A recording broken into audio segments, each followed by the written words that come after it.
Good morning and welcome back, everybody, to another episode of Breakfast with the Gators. First time in a month, we get to recap a victory as the Gators take down the number 9 Longhorns 29-21 in the Swamp Saturday afternoon. Big win. I mean, we talked about this. The Swamp gives you one each year that you're not supposed to win. The Longhorns open up as a touchdown favorite. I think they closed a little bit less than that. Four of us were in attendance. Hunter, I'll kick it to you. Just overall thoughts of the atmosphere and how the game turned out.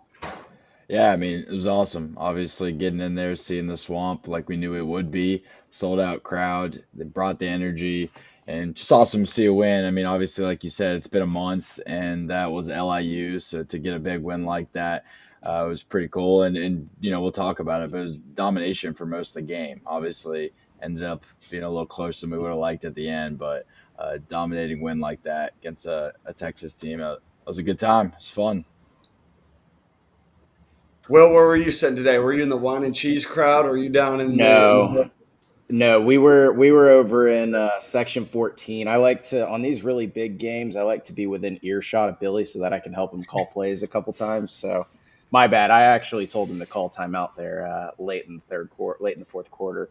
But now, what a game! It was really nice to come back stateside. This is my first victory stateside since going off to London. So I haven't done a podcast after a win. So this is quite a This new is feeling. refreshing. Yeah. Yes, it's crazy. I don't really know what to say, but the game really did kind of have it all. The highs and lows of Billy Napier, just the enigma that he is. But I'm thrilled for the players. Shout out to Miles Graham. That guy looks like a bona fide first round linebacker. There were plays that he made where it looked like they had a easy run for like 10 yards, and he came in. He was laying the wood like the Gators used to do. Jaden Woods set the tone right at the beginning with a big hit. And it was really fun to see the defense fly around there and just get a win. It wasn't pretty. It wasn't perfect.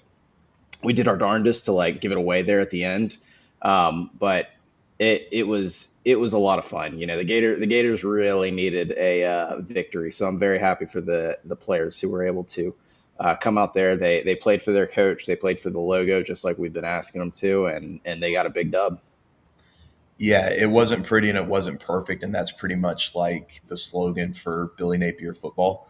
But I would say, obviously, give a big shout out to the 85 guys on the roster and to the 90,000 people in the stadium. That was the most that I felt like the crowd affected an opposing team in the Swamp since maybe Auburn in 2019 when Bo Nix freaked out so bad.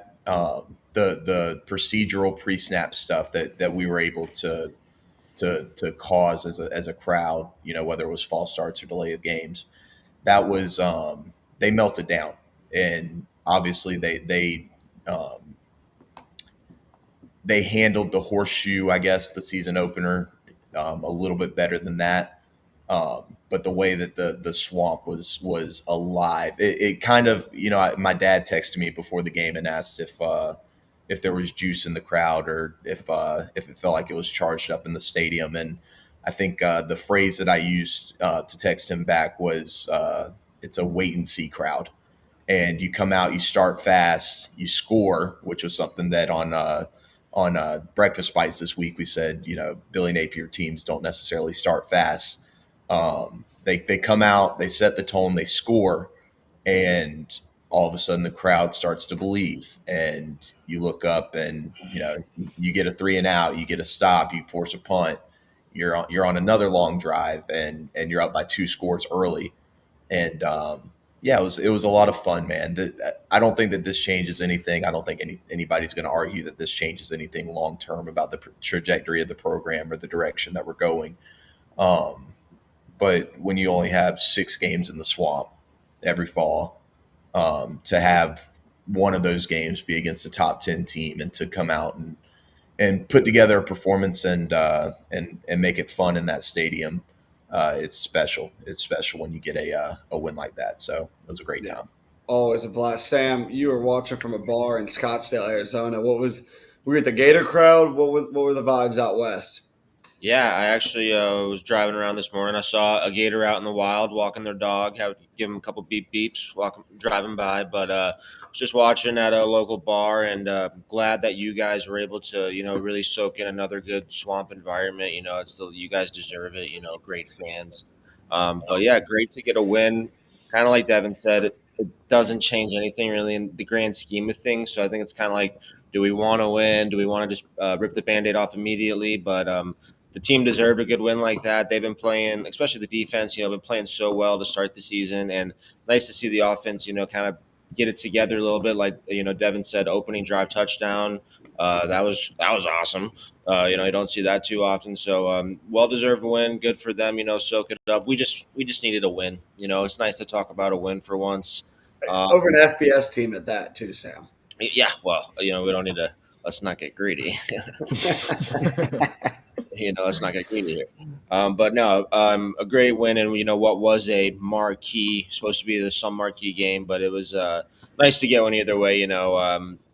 Obviously Texas left a little bit to be desired, especially their guy under center, and even their head coach too. I think there might be some questions about their quarterback head coach pairing in Austin this morning as well on the local UT podcasts. Yeah, I saw a lot of comments from Texas beat writers or media members that made the trip to Gainesville for the first time, and they said that it was best environment they've ever been into. They've been to Oklahoma, A&M, some other places, Alabama, Georgia, and they said this place is well above and beyond any of those stadiums. And it's funny this is for a 1-3 team with a wait and see, like Devin mentioned. Got it. They can only come back in a few years if it's a real top 15 showdown like we all imagined at the beginning of the year. I think they would have a little bit different thought process on the swamp, but that really played into the defense. I thought they were great. We've said for weeks they could quit. It was huge for the offense go down and open up this thing 7-0 out of the gates. Will, you've mentioned Miles Graham is kind of the anchor of the defense. Hunter, who stood out to you as well defensively tonight? I thought a lot of guys flew around. There were a lot of individual performances that provided the Gators success today. There were some great ones. Obviously, Devin Moore comes to mind because of the fourth quarter performance. He had that sack and then the interception. I think maybe back-to-back drives. Brian Taylor stood out to me. He was flying around. I was telling my dad in the drive back, it feels like that defensive line. I mean, you're down Banks, you're down McCray. It feels like it doesn't matter who's out there, no matter the rotation. They rotate 7, 8 guys, whatever it is. We're getting pressure no matter what. And so I was just really impressed with that. And then Will mentioned it, but Miles Graham, he's a missile. He's a missile going downfield. And it felt like Will already said it, but there would be plays where I was like, oh, it's going to be a 4 or 5 yard run. And he just closes the gap so quick. So he was awesome to watch. And so, yeah, those are the guys that stood out to me. But I mean, group effort. Feel like overall they were awesome, and while there were a couple big plays, overall they did an awesome job. Yeah, was anybody surprised by the Arch Manning performance? We saw him in his first start at Ohio State. It was shaky. We've seen the discourse with the 3 cupcake games they've had, him staring down a Sam Houston State player in the end zone, which he's probably pretty fortunate he did that because that might be the last stare down he has. If he continues these kind of outings the rest of the season.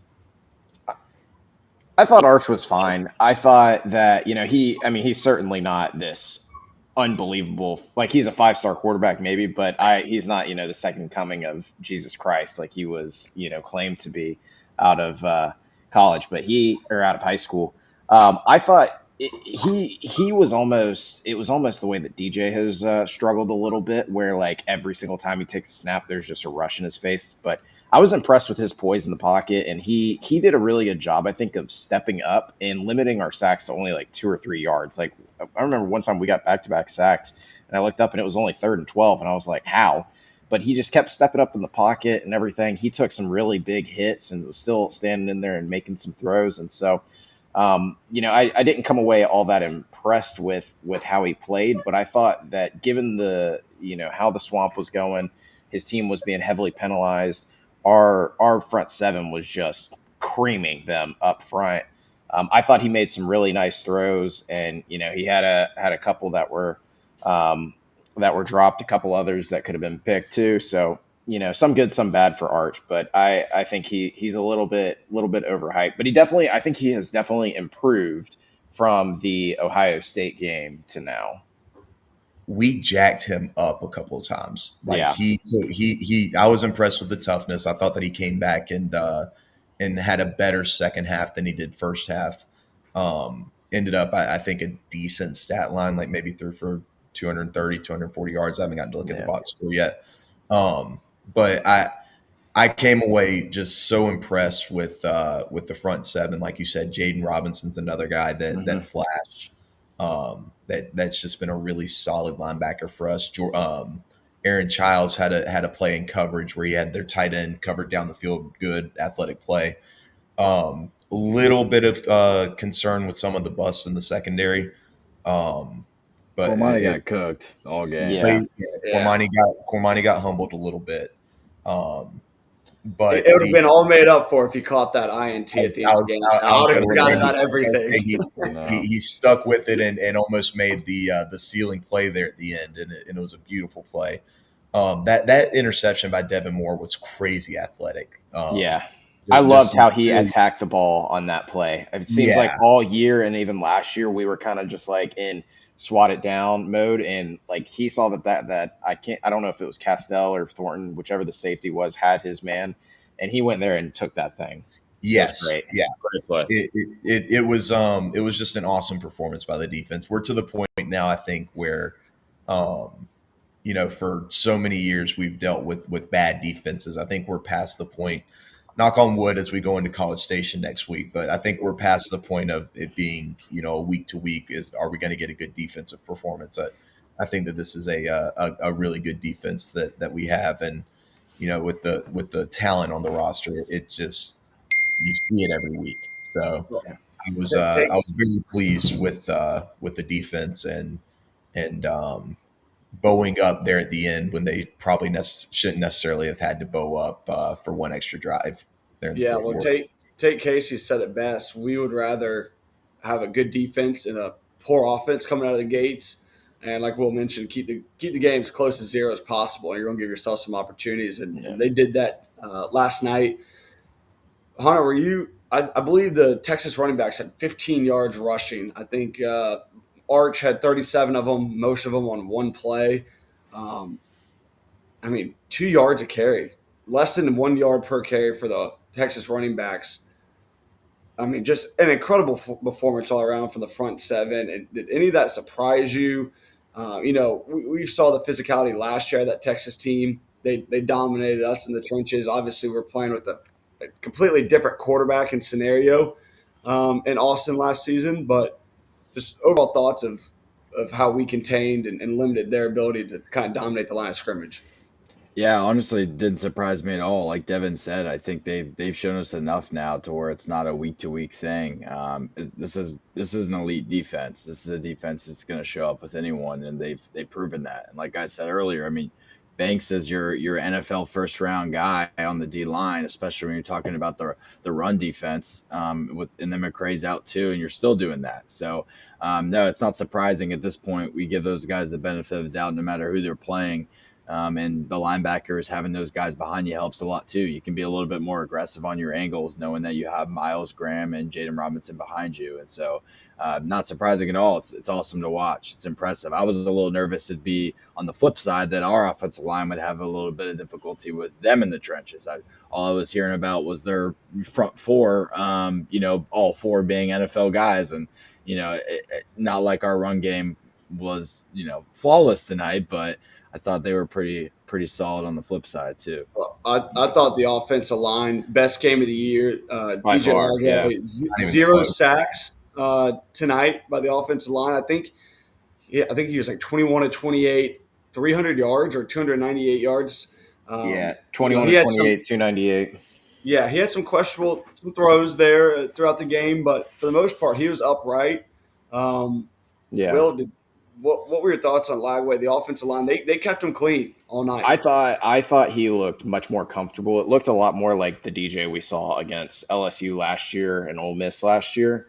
And real quick, I mean, like DJ he had some passes that, made me wonder a little bit. Arch on the first, I forgot about this in the first quarter. He wanted to throw us an interception on one of those RPO slants so badly. He was trying so hard, but I thought DJ played pretty well, especially considering what we had seen from him coming in. But maybe it really was just like he needed to get more good on good reps and everything, which it kind of begs the question. It's like Billy Napier has kind of treated the first 4 games up into the bye week as like a NFL preseason, as if like the record doesn't matter, 2 years in a row. And so that's kind of, I guess we'll get into more like, where does the program go from here talks later.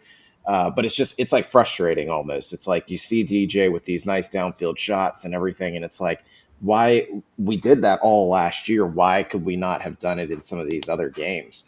But I was happy. I mean, and the other thing though is like he had some great luck, like that catch that VB3 had in I think it was the third quarter when the offense had kind of stalled. Like, that was a great individual effort by VB3. I don't necessarily think it was like a great throw by any means. But Dallas that's what Wilson you're supposed to do when you have that kind of It is. talent. Just give him the opportunity to go make a play. Yeah, and we didn't do that for Correct. for We Right. didn't even have those opportunities. So I So thought it was much better this year, and I thought Dallas Wilson, like, he totally changes the offense. I don't think that the offense should have been obviously that bad as it was, but that guy is always open. He was cooking their DBs. I mean, the second touchdown he had where he just shook that guy off of him, and I mean that looked like an NFL player playing college football like Jeremiah Smith last year. That was ridiculous. I'm not sure I've seen. We've talked about the Percys, the VB3s, and Antonio Callaways we've seen throughout the program the last 15 years or so. But to see a guy at his frame, I think he's like 6'3". He's got to be pushing 220. I mean, it was like Mike Evans out there. Yeah, He's So bigger it's than I like thought. Holmes I didn't has- expect him to be that big, honestly. and he's wide receiver 1. I mean, he solidified himself. He started. Absolutely. And he is wide receiver 1. So all that hype that we got throughout the offseason and early in the fall camp was, hey, this guy's the real deal. Well, yeah, he is. And I don't know, do we blame, like, you kind of got to prepare and have someone else kind of fulfill those duties. You can't bank on a freshman to be that wide receiver 1. We thought J. Mike would be.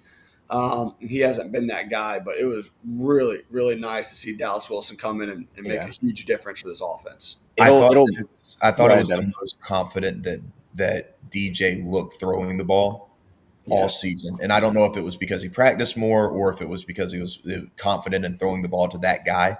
But it looked like he was more sure of himself, more sure of what he was seeing, not necessarily stepping into throws, but making those kind of off-schedule throws with confidence and zip on the ball. Like it was, I was very, very pleased with what we saw from Lagway tonight, because it was like night and day difference. And I don't know if that was just having Dallas Wilson added to the fold or what, but I was very, very encouraged by the progress that we saw from pre-bye week to tonight from DJ. He also looked crisp going over the middle. Like the play he had to Hayden Hansen, I think that was in the middle of the first quarter, and we fumbled. Hayden Hansen fumbled it, but he had a strike there, I think, in the first quarter where we sort of ran a dig route with J. Mike over there on the right side, kind of deep in our own territory, and he made the read and just delivered it right there. And we have not seen that until today. I mean, on time. And so he looked like he was back. It's only one game, so we got to be consistent with it. But very, very positive development. He was the better quarterback for sure. Yes, he is. It does help when the offensive line is able to keep you upright as well. I thought he had plenty of time to survey the field, go through his progressions, and have some confidence making throws. Yeah. The other big storyline, which we haven't seen since Jordan Pouncey in 2021, a blocked punt. I mean, I didn't think Billy Napier even had that in the cards. He talks about the special teams being game changers. For the most part, it benefited Texas tonight when we were punting the ball, but in the return game, BB3 didn't have much action. but thankfully he did not, thanks to this Taylor Spirito, first block in 4 years. What was your reaction? I kind of blacked out because I could not believe we actually put a hand on the ball. Hunter, what was going through your mind? I'll be completely honest. It was one of those moments where I forced the fourth down punt and I like checked my phone for a score another game. And then I hear like a little bit, you can like, when they start to close in, when they're about to block it, you can kind of hear everyone get antsy. And I just look up and it's as the ball is deflecting. So I half missed it, honestly. But yeah, I was losing my mind. You don't see that much. And you haven't seen that at a Gator game in a long time. So that was pretty cool. I was hoping the ball stayed in the end zone and could, cash in for 6 there, but still pretty cool to watch. Yeah, same. I was too busy. Oh, sorry. Go ahead, Dev. I was too busy counting to make sure we had 11 guys out there that I completely and totally missed Spirito breaking through the line of scrimmage and Dirty 30 making the first block of the Billy era. I halfway expected the rapture to happen and the clouds to part and Jesus to come down into the swamp. Did we have 11 on the field, Dev? Yes, I can confirm we had 11 on the field for every special teams unit tonight. Maybe he's figuring it out.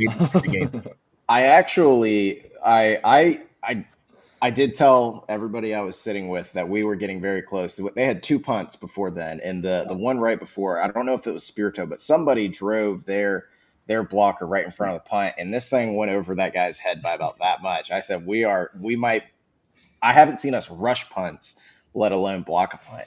And then the very next one, we shot in there and did the same thing, and that guy struck his block, and then Spirito looked like Chris Rainey going through the gap. I was like, oh my goodness, is it 2008 again? And that was like the most hype I think I've been since the very first Utah game. Yeah. Because we just it was like having an out of body experience. Like that was not Billy Napier football. Those first 25 minutes. I don't know if he was like in the bathroom or something, but that team was on fire. The play calling was great. The sequencing was great. There were really no complaints that first 25 minutes. Then we get the safety, we get the ball back on the punt, and he like kind of sits on the lead a little back bit. To reality. He came back and he put everything was working way too well. Let's get rid of all that. If I could bottle up that hour, that was just so much fun. Just dominating Texas. Forget everything about losses to USF and getting creamed by Miami and LSU and everything. That hour was awesome. Well, there was one play in that hour that we have to poke fun at you a little bit. I mean, anyone that listened to Breakfast Bites heard Will calling for Hayden Hansen over the middle, and then the first time he touches the ball. I like that we were opening things up because as I suspected and called, we get Hayden Hansen going over the middle. It clears things out for guys like Dallas Wilson to score touchdowns later in the game. I think we hit Hayden Hansen on a slant route later in the game as well. To take a line from Billy Napier. That one was on the execution. The play call was just fine. That's fair. It was a good call. One other thing, going to the defense, they did that largely. They play fantastic. They did give up one deep ball, which I thought was a very good throw by Arch and great job tracking it. But I think it was Wingo who caught that touchdown. We got bailed out on the trick play. Yes, big time. I think it was 17-7 at that time. And if that wide receiver had not overthrown that would have been a 17-14 game. And I don't know that we even win the game. It would have changed everything. There are a couple of plays like that, like the Dallas fumble, the first play of the game. Yeah, it's more so. I'm not like blaming the defense or trying to nitpick or anything. It's more so that like we kind of have to temper our expectations with Billy Napier because at the end of the day, like you kind of think about how that game went. Like Florida dominated the game. We won by 8. It was a 1-score game because he's addicted to playing 1-score games. He still coaches on the margins. He still does all these things. So yes, it's unbelievable and nice. And it was a great hour there in the first half. And we had a lot of fun and it was great to get a win, but we still have the same problems today that we had yesterday and that we had Friday and that we, going back. And we're going to have them. We're probably going to have them against Texas A&M. We might beat Texas A&M. It certainly doesn't look like we're going to go 3-10 anymore, or 3-9, whatever it was. But the problems are not solved. Yeah. Yeah. nothing changes in the grand scheme of things, but it's nice to feel something. Yeah. It It is. It is. is. We It's need not, it it's more. not, it's nice leaving the arena here, and it's great to be a Florida Gator. It is. That's a joy that we've missed for Great day at the ballpark. Like 11 Billy months says. now since our last FBS home win. Man. Real quick, Sam, you weren't there. We've hashed. I think it was after the LIU game. We had a little rant about the game day atmosphere and the production. We run through the white smoke out of those machines. Usually, we had those going today. We had so much crap going on during the run out of the tunnel. We also had this kind of burnt orange and white smoke coming out of the end zone. Did anybody pick up on that? Were you in your seats at that point? And where's the quality control with the smoke machines? I got a Dan? chuckle out of that too. I saw the orange smoke bombs that they shot off. They have like 1 million people on the field now that Yeah. are like honoring too. Like it used to be the band was out there and they had the little ropes and the flag boys would run the flags out in front of the team, and now it's just there's 1 million people out there. There's It's people chaos. Texas is It's- running on the field at the same time. I mean, it just looks like a zoo with the team taking the field. Hey, it was a good football game. If we have a little bit of time, that one of the complaints is the production and the pregame mess or whatever you want to call it. So I'd rather be complaining about stupid stuff like that than complaining about I agree. I just had to bring that up. We've talked about the game day production, and they debut this smoke bomb, and it's Texas's colors. So it frustrated me from the get go, and it reminded me of the USF trampling the cheerleaders running on the field. Hey, we improved. Here we go again. We didn't trample cheerleaders this time, so We did that's not. we're improving week to week. I did have to laugh that we played Go DJ, That's My DJ for one series, and it was the series that he threw an interception.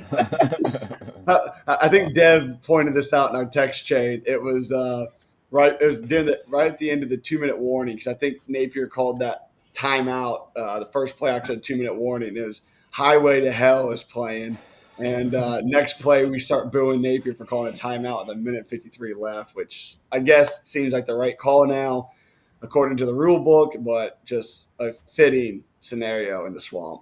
So apparently Billy may not have known what the rule was in the post game.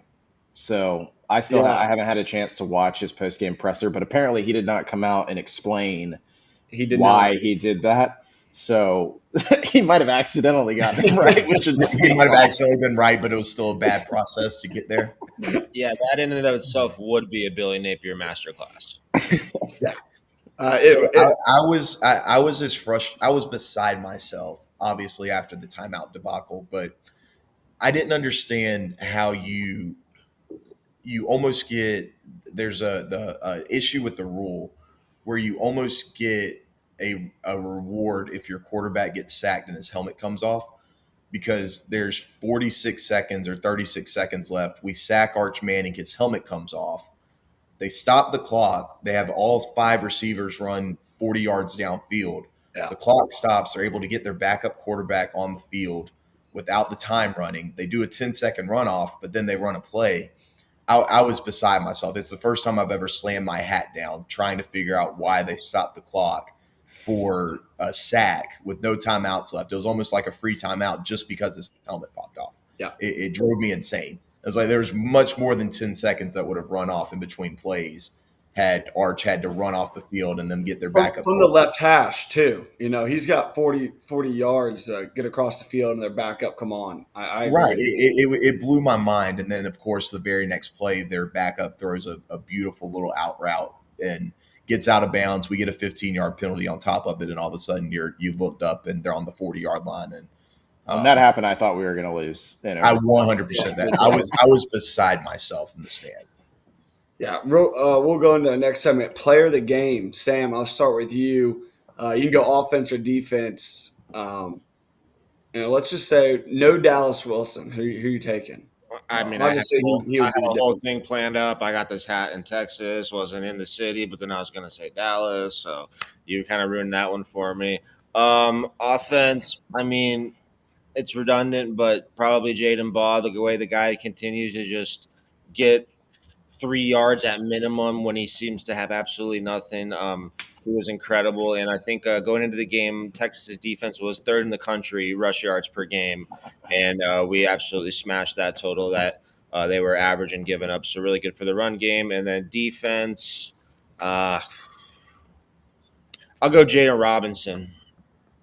I think he's kind of the unsung linebacker, like Will's mentioned. Miles Graham has absolutely exceeded expectations, and he's the future of anchoring down that defense. But it's really nice to know that it's not just him that is great in the middle of the field in the linebacking core. That you have a really good, reliable option playing right next to him as well. So I'll go Jaden Robinson. Yeah, he had a big. He disrupted a screenplay. I think maybe in the first quarter. That could have been a bit large gain on third down, and then sometime in the third or fourth quarter, Texas ran a kind of a motion drag at the line of scrimmage that he blew up. I think just for a yard or two that could have easily gone for a first down or more. So I was thoroughly impressed with him as well. Hunter, who you got? Player of the games. Yeah, on offense, if we can't go Dallas, I'm gonna hit you with a little Rob Sale special. 5 = 1.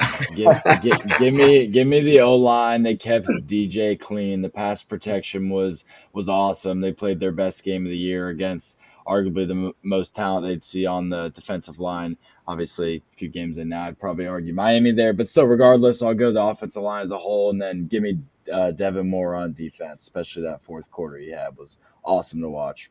Yeah, Dev.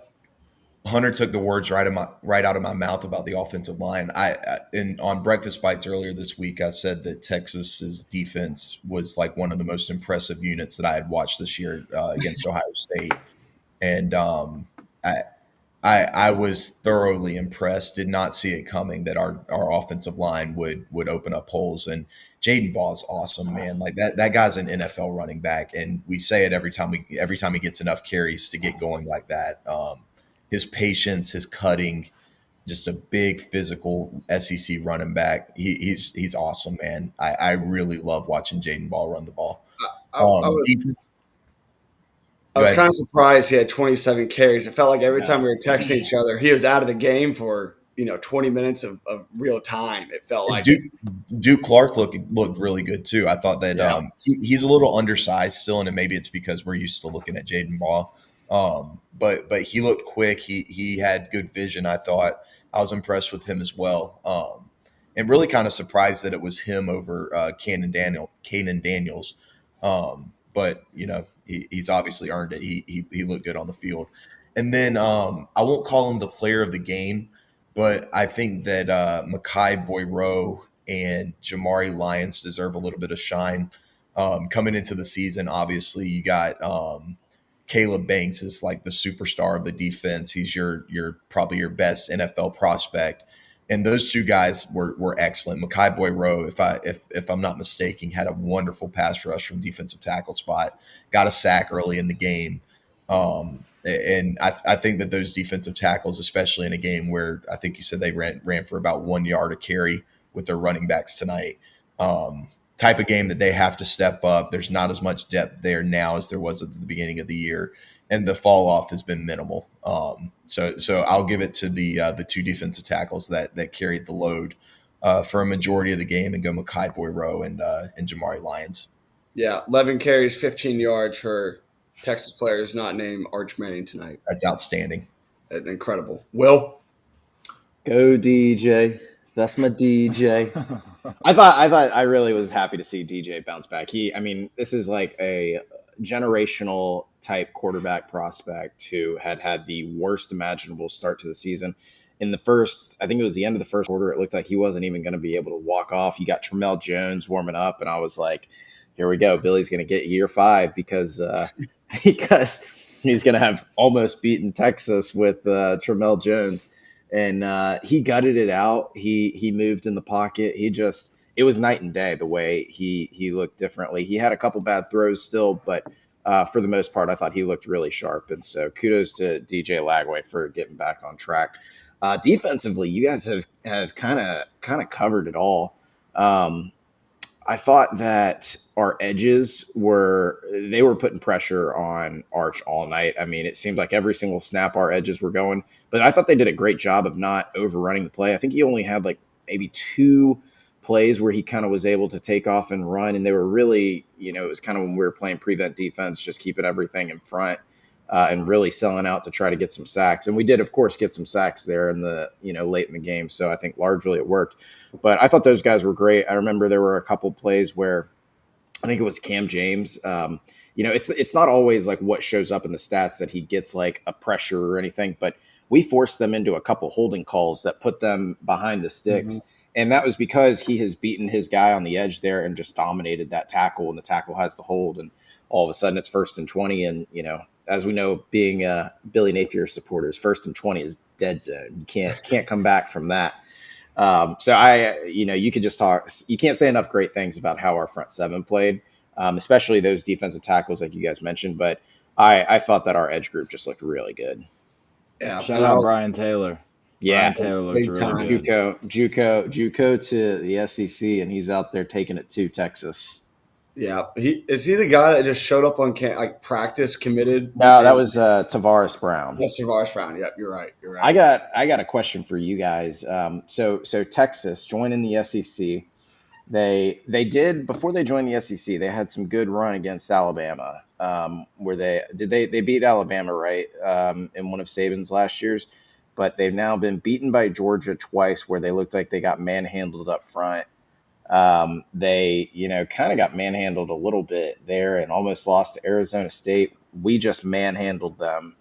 I got some questions about Sark and his ability to really win some of these big games.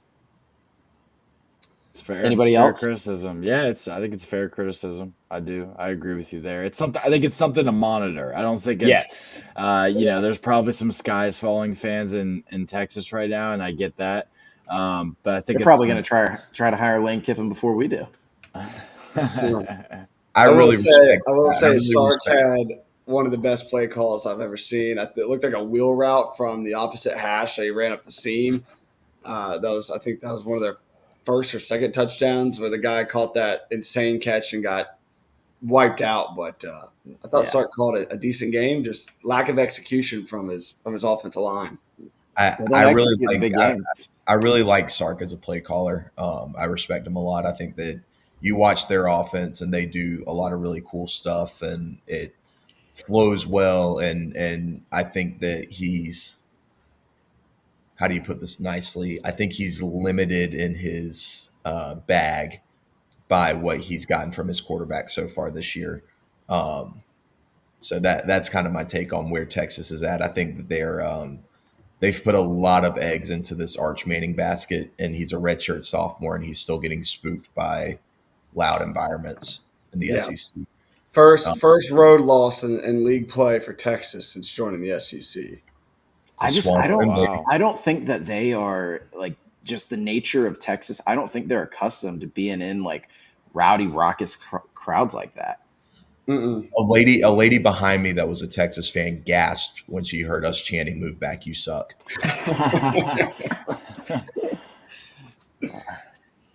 Yeah, I thought all around really good efforts. What play? I'll start with you, Dev. The momentum switch or something that you saw where you kind of, all right, the Gators are here to play and we're going to win this football game. It's tough to say that that it was one play. To me, it was the first drive. It was you kind of like I said, it was a wait and see crowd, and we're coming off a bye week. We've heard all about the best practice in the history of football for DJ, the look in his eye all week, and they come out and they scored. And I think that when you get the ball first and you set the tone like that, your defense feeds off the crowd, the crowd feeds off the offense, and you're off and running at that point. And I think especially when you're in the swamp, that just crescendos and it makes it almost impossible to lose when you get the swamp going the way that it was going when we were up 10-0 and when it looks like that we have a team that's worth having that energy for. They did their part to start the game. The crowd did their part once they realized that we weren't going to have to throw boo birds down from the first drive of the game. So I think that it was right there at the beginning, and they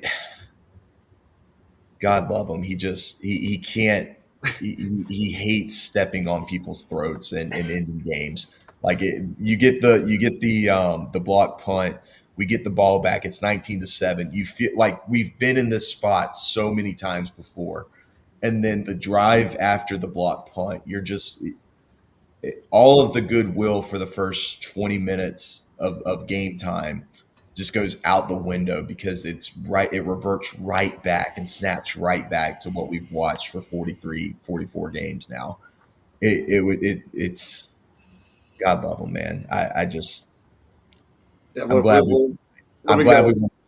we won't even go to all the negative stuff right now. I'm glad we won tonight, but that was Oh, we gotta the go into some of it. We gotta go No, into some of it. we are about to, Hunter, and I'll start with you, but let me play the voicemail first, and I'll segue us into our next topic. Hey, Breakfast with the Gators. This is Amanda Boswick from Gainesville, Florida. Go Gators. I'm so thankful for a Gator win, finally, over a good team, maybe. But I don't want this to distract us from the fact that Billy Napier is not a very good football coach and should not continue coaching the Florida Gators. Go Gators. I hope we win the rest. Bye. That is a lovely point, Amanda, and thank you for calling into the show. Several Fire Billy shirts were in our section this evening. Some folks were rumored to have clown noses in case things went sideways that were going to debut, but they did not make an appearance. But Hunter, I mean, even a win, we talked about this swamp gets you one each year. Does this give you any faith with Billy Napier being the guy or extending? It seems like this is on a week to week basis if his tenure is going to last. What are your thoughts on Napier in the future? It changes nothing for me long term. I will always root for the Florida Gators to win. It's fun to win, and it was really fun to watch today, but it does not change anything for me as far as the type of coach Billy is long term. There were multiple times tonight where you're just reminded, like Devin said, where he has a chance to put a team away and then does things that just dumbfound you. For me, a lot of people are talking about the late game scenario, and it sounds like, whether he meant it or not, it ended up being the right call. The timeout before the halftime, I was losing my mind because as soon as we got the stop on second down, I'm yelling call timeout. He waits 10 seconds and then he decides to call timeout. What happens next? We sack Arch on the 2-yard line and the clock runs out. If he would have called the timeout 10 seconds earlier, we then would have had a fourth down where they are backed up on their own 2-yard line where their punter is standing right in front of the student section with his feet up against the paint, and we could send the house, and you could tell every guy on that D line on special teams, rough the punter for all I care. What's it going to do? Give them the ball at their 15 where they take a knee or enforce it out of halftime? I mean, it blew my mind that he had no awareness to sit there and watch 10 seconds. It makes it way worse that he called the timeout.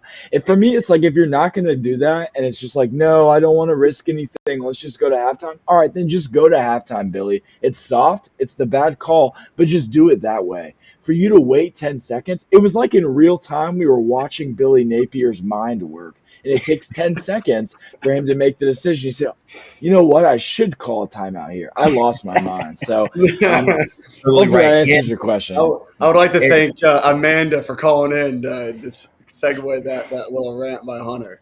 Clip that. Yeah. And before that, he doesn't, or he accepts the 10-second runoff that would have been 10 extra seconds to maybe block a punt or steal an extra field goal before the half with your kicker that can kick the ball 60 yards. Like just not really no killer instinct is the only way to put it. And it just boggles the mind. It's so consistently the same thing with this coach. So didn't hurt us this time, but it's a week to week league in the SEC. We'll see what College Station has in store. Sam, you'll have to don that cowboy hat next week too, as we are playing in College Station. You and I, our prediction was even if he goes 1-1 against Texas and then A&M, he's still getting the can. I think we said 1-1 because we didn't think winning was a realistic possibility. Nobody said he was going to win this game, right? Nobody said that. Nobody said that. Nobody was like muted. Nobody was muted or anything for saying that Sam's this time terrible Texas team to was going to come into the swamp and lose. Nobody said that, right? Nope, Okay. nobody. Yeah, didn't think Sam, so. are we still on schedule? Will does say a lot, so he might have said it. Yes, no. First of all, to answer Amanda's question, thank you for calling in, Amanda. There's a little saying, I might be butchering it, but what's already understood doesn't need to be said. So, like, I don't think this changes anything. Like Devin and Hunter have already mentioned, like, even when he wins, he still shows you why he is not the guy for the job. Like the no killer instinct. Yeah, that's number one. Like you need a killer at Florida. You need someone who's going to step on someone's throat and be a dog, and he's not going to do that. So, yeah, my prediction remains the same. I still think Texas A&M is a very good team. I think that game can go south pretty quickly. I know our defense can keep us in the game. We'll see. They've got a really dynamic quarterback, some good receivers. But yeah, I still think after Texas A&M, it happens. Even if he beats Texas A&M, I still don't like.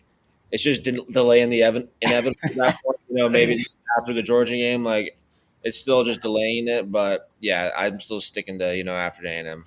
All I could think about in tonight's game was the guy over my left shoulder wearing this visor. How many points he would have scored? I bet you he would have scored 40 plus with the opportunities he would have had. Well, that guy's going to have to hear from Billy Napier later this year. So.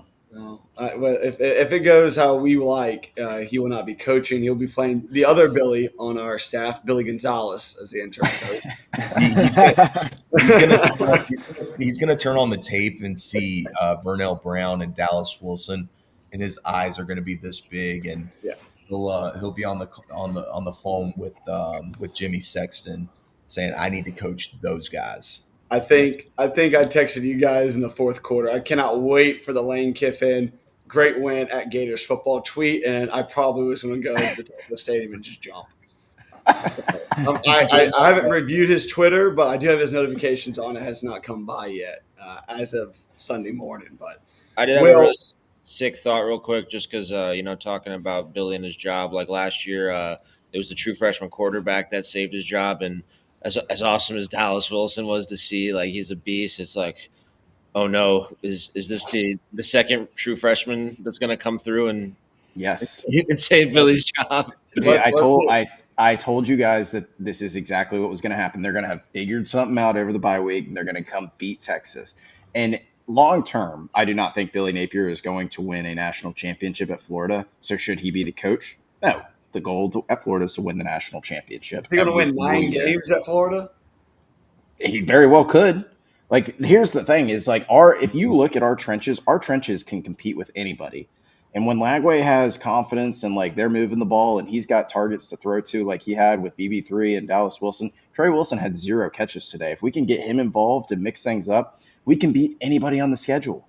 But that's the thing is, like, it does change things when he wins games like this. Like, we're going to go into Texas A&M with confidence. And if they somehow, like, the defense is going to keep us in it.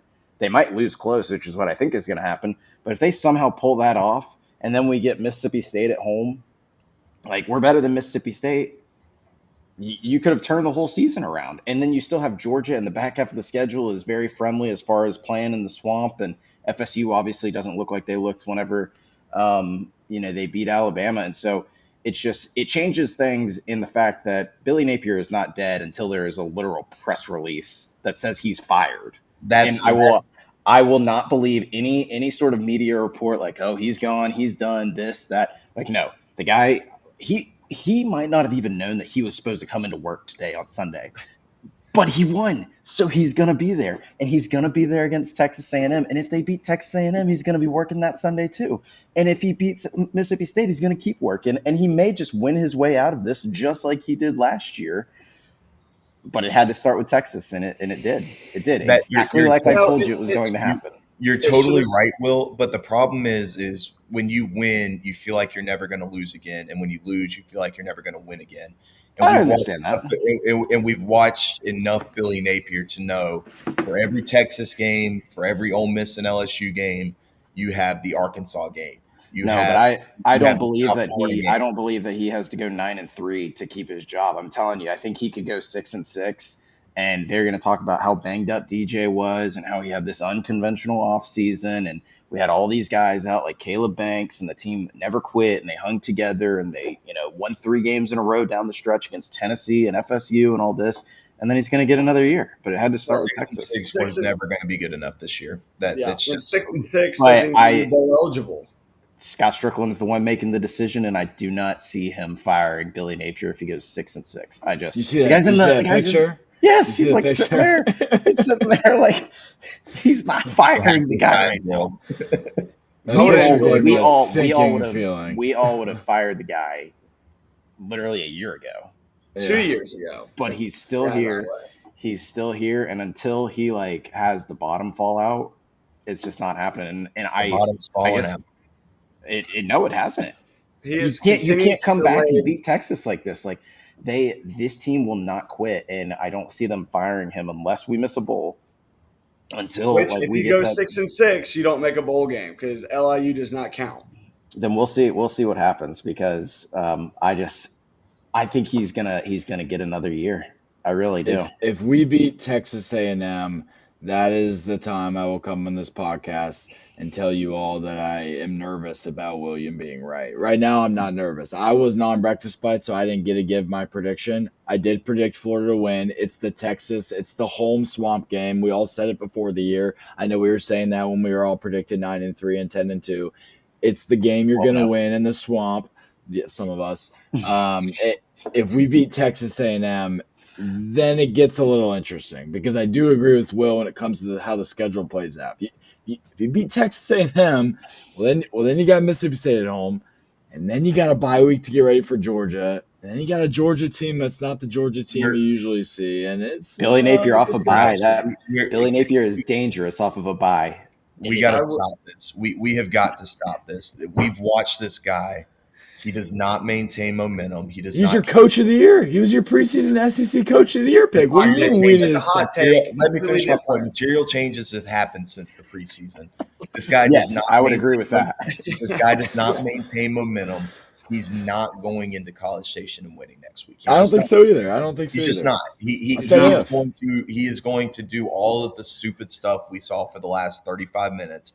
He's going to think that he's built up the cachet from this week and the goodwill. They're going to feel really good going into the building tomorrow. They're going to still be answering questions about Texas on Monday, Tuesday, and Wednesday. He does not get them ready week to week.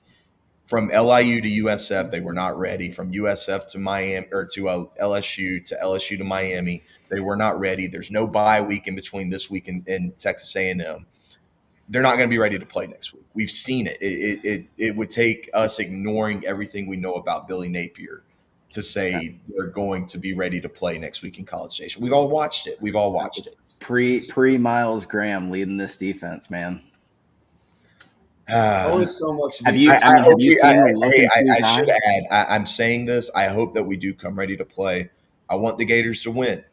I just know what this coach does. I don't think that that's what we're going to get. I really don't. I think that you get one-offs and little sparks of hope with this coach that are enough to frustrate you, but never enough to maintain the success at the University of Florida that you have to have. That's why I'm not worried at this point about keeping his job. The longer he is here, the further he delays our success as a program.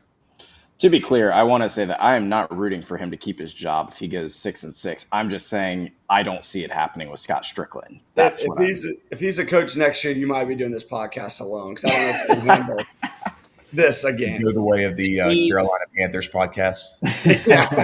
I'm hanging it up. One season of potting with Billy Napier as the head coach is enough. It's all I can handle. I thought this was going to be 2025 to 2025 is what it'll say on the. that'll be on Sam's tombstone post Florida State when we're.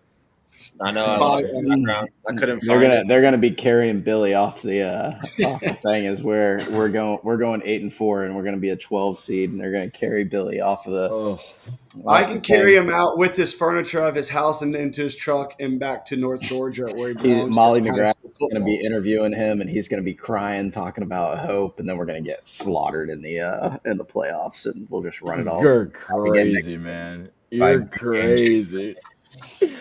Nah, it was great to win. It was great to win. I freaking love it. It's fun. I will admit I'm ashamed. There's 5 of us in our section that we have. Some of my college buddies, once we graduated, got tickets. I was the only one to show up today. So they got a lot of my thoughts. They heard a lot of my thoughts. Call them out. Name names.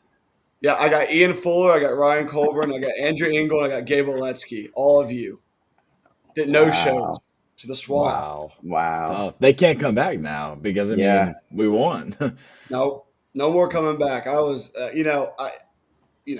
want to win every game. I love winning the Swamp. Finally, is our first real home game win since Ole Miss of last year, so 11 months ago. I enjoyed it. I think it's detrimental to our long-term health, which is I can deal with that because, next week the inevitable is going to happen. We're going to get smoked by Texas A&M on the road. I disagree with getting smoked. I don't think this team's capable of getting smoked because of the defense. That's what I'm saying. Defense is going to That's keep why. you in it. And if DJ can keep hitting on a couple passes, like we can accidentally win a bunch of these games. We're going to play NFL style games every week. We've said this too. Every week is going to look generally the same. This is the best the offenses look. And we topped out at 29 points. By the way, it's a weird quirk that every single Swamp win Billy's gotten in his career, or 3 of the 4 years now, we scored 29 points. We beat Utah 29-26. We beat Tennessee 29-15. And now Texas, we beat 29-21. Speaking of Tennessee, this game, whenever we sat on that block after we blocked the punt and he kind of sat on the lead, it was exactly like that Tennessee game from 2 years ago. Yeah, and it reminded me of that game. It reminded me of the FSU game that in the Swamp that we did what was it? We got a turnover and then tried the flea flicker off the turnover. Yeah, that was the 2023. Yeah. Or it was off the safety that we tried. Max Brown. And then the UCF game from last year. It just every time that this staff gets the opportunity to really just end a game, they're just so content with, it's 19-7. We're good. Yeah. Take your He was very content about scoring 19 points. He thought that I was going to win the ball game. Yeah. And that's the problem. There was a point in the game where it was 19-7. We had outgained them 275-80. And they just missed on, Arch barely overthrew an open receiver. And you look at that and you go, if they would have hit that, here we are at the end of the first half, it would have been 19-14, and how deflating that would have been, them getting the ball out of the second half. Yeah. But that's just the margin for error you play with when this is your philosophy, where it's one big play, one busted coverage, and all of a sudden you're looking at a game that you've dominated for 27 out of the first 30 minutes, and it's a one possession game, and you're biting your nails the entire second half. It's a philosophy systemic problem. It's just something that Billy Napier football. Yeah, he just doesn't get it, and it's not something that gets fixed. It's something that you overcome accidentally week to week when you're playing in big games. It's not something that you can just reliably, consistently overcome, and that's why he's average as a head coach. Big Billy bye week, man. Mentality last night, though. It's Billy bye week. You let Billy Napier have a week to cook something up. You're in trouble. All right. You let Billy bye week get hot. Don't let them Gators get hot. exhausting. It's Don't just, don't waste the Gator Gator boys. boys stay hot on this team. Memo. No, they'd have to like physically like get hot. Like Gator boys stay hot. Like it's a They have to there's become hot in order to stay hot. there's levels to this. yeah. Uh, Well, last Black segment, fellas, the list. Will, list. you're out of this conversation because your list is just Billy Napier. That's not true. With how you predict this season is going to go. Sam, did you get to watch any ball today? I know we were all tailgating. Hunter, Yeah. Dev, and James Franklin, bad. I would like to issue a formal apology. I was pushing James Franklin hard, if not publicly, at least amongst friends. James Franklin is off of my version of the list, pending material changes later in the year. Yeah, They might have a 4 or 5 loss season. I was looking at their schedule. They got to play Indiana. They got to fire him and hire Sig. They knew what's good for themselves. Yeah, they did not look good. Nico I am Mama Lava. He had like 150 yards rushing. Like he turned into a different player, but that game was okay. And then the Vandy Bama game, got to watch a little bit of that. Vandy Clark League putting together a good program, but Bama kind of pulled away there at the end. Ended up like covering the spread there, and Vandy had a chance. They were playing good to start, but just wasn't quite enough. Pavia, kind of a lot of talk going into that week and didn't live up to it. UCLA, real quick before we move on. UCLA interim head coach who? Tim Skipper, Tim Skipper. crazy name. well, Dan Mullen is still on my list. So does Tim want to come coach on our staff? Dan Mullen spent his Saturday night coaching in the snow. When we're talking about potential Dan names, Mullen is a quitter, and he shouldn't even be allowed to set foot in the state of Florida again, let alone coach the Gators. he's far away from Florida right now. I saw they were in a blizzard last night. Don't know. I hope he's freezing cold. He is. Trust me. Another name for the list. We watched the ever creative Dabo Sweeney open his game today with a double pass, and he blew out 6-time Super Bowl winning head coach Bill. Is he a listener? He's we a were he, saying he he's not winning is times. list adjacent for me if he's interested. And Marcus Freeman won today. He handled Boise State at home by like 3 or 4 scores. So Yeah, He's and not then- on the list, but did Washington wind up winning? I saw they were down like 20-3 at one point to Maryland today. I think. They did. They came back. My boy Jed Fish came back and won 24-20. Nice. Don't Wow. sleep on Jed. There was only some talk thing about Jed being a bad coach and not being above 500. He had to totally rebuild that Arizona team. Sam used to report on it. It was bad. They were in a really bad spot. Yeah, Jed and Kenny, they took over terrible programs. I mean, like 1-win, 2-win programs. ASU was in recruiting probation when Kenny came in. When Jed took over Arizona, it was after Sumlin, and that was just terrible. It was a dumpster fire. So he can rebuild. He can rebuild some tough situations. let's look at Jed Fish. 9 plays, 75 yards in 3 minutes to start the fourth quarter. 4 Not plays, too bad. 75 yards to get it to a 3-point game, and then 11 plays, 80 yards, and 5 minutes to take the lead. So Jed Fish also picked up a first down on his last drive to end the game. So disrespectful we're doing a lot of regular the- game log. no bad timeouts. You're allowed to do that, Jackson? I don't see that, but he did pick up a critical first down on the final drive to run the clock out, which I did not see from a certain head coach in the swamp last night. Do you think Billy Napier knows you can do that? Like, if it's 1st and 10, you need 1 first down to seal the game. You do not have to run halfback dive into a cloud of dust 3 straight times. A lot of members of the list had today off. Maybe spent their time hanging out with family. Some spent their time in certain hosts of Breakfast with the Gators girlfriends DMs. There's coaches that have a lot of time on their hands that may be on the list. Yeah. I And think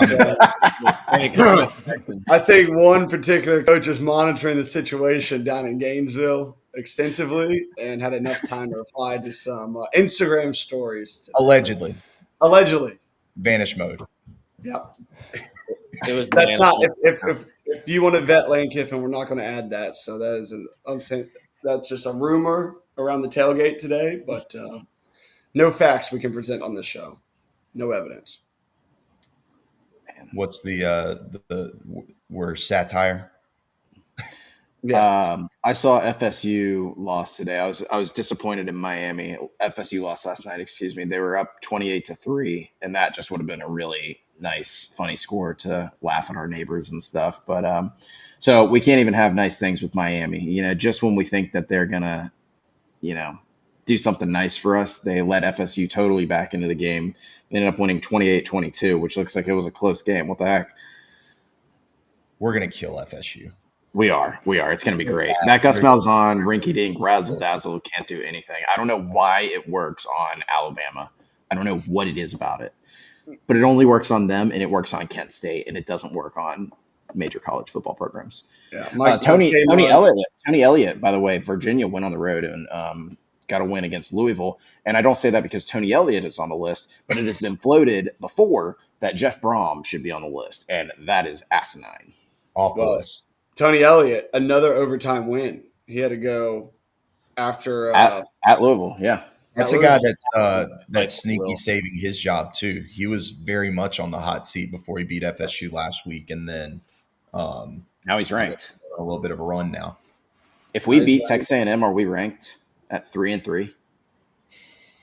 No. Yes. No. But we're not going to. Not that it matters, but receiving votes. Dude, I'm telling you. I saw something different out there today. I saw that look in Tu's eye. Anymore. Texas has got to be out of the top 25. They're brutal. It should be. I think it's I forgot to listen to the radio on the way back from the game. The 1 and 2 in the AP polls preseason have 2 losses after 5 games. It's like the first time in decades that's occurred with Texas and Penn State. I think Clemson was 4, and they have 3 losses. Maybe Billy's smart by not having us, top 5 team every year in the preseason. But we can go ahead and lose 4 in the first month anyway. So you got to start slow. You got to sneak up on them, Jackson. You sneak up from behind; they're not expecting you. Yeah. It is really absurd that he treats those first games before the bye week like they're preseason, that they just don't count. Maybe he's an NFL coach. Maybe we have us an NFL coach at the helm. Maybe he's figuring it out well. High school football has a jamboree, and maybe that's more his line of work. Yeah. Imagine Billy calling a jamboree. You know what else high school football has? They got junior varsity. Yeah, but credit to the players, credit to the crowd. Yeah. It was it's refreshing. We've made a joke. I think Hunter's made a joke. It might have been before the Miami game. Let's have a spoof breakfast with the Gators and record on a Thursday night and just release a show on Sunday to see how accurate we could be. I think we were probably going to hit like a 90% clip. A little bit different storyline after last night's 29-21 victory over the number 9, probably unranked Texas Longhorns when it comes out Monday in the AP poll. But overall, great night. Any final thoughts from the fellows before we wrap it up? Really proud of the fans. Really proud of the players. The Swamp got another one. They got Ole Miss last year. They got LSU last year. They got another one tonight. So credit to us. Thank us for our service. Yes, I think we got out to the tailgate at 7:30 this morning. So long day, getting ready for a big game, and it was a lot of fun down in Gainesville. And again, we're a part of the Stadium and Gale network and presented by our partner Norris Norris PA. Norris Norris and PA is a preeminent law firm at Lake City, Florida, serving North Florida since 1985. You can give Guy a call at 386-752-7240 if you need any assistance with business law matters, real estate, wills, or trust, and estate planning. And thank you again, everybody, for joining us for another episode of Breakfast with the Gators. Make sure you hit like, subscribe, share us on all your platforms. And we'll see you this week for an episode of Breakfast Bites. The guest is to be determined. I'm sure we'll have another good guest lined up for you guys. So thank you for joining. Go Gators. Go Gators. Go Gators and go Jags. All right.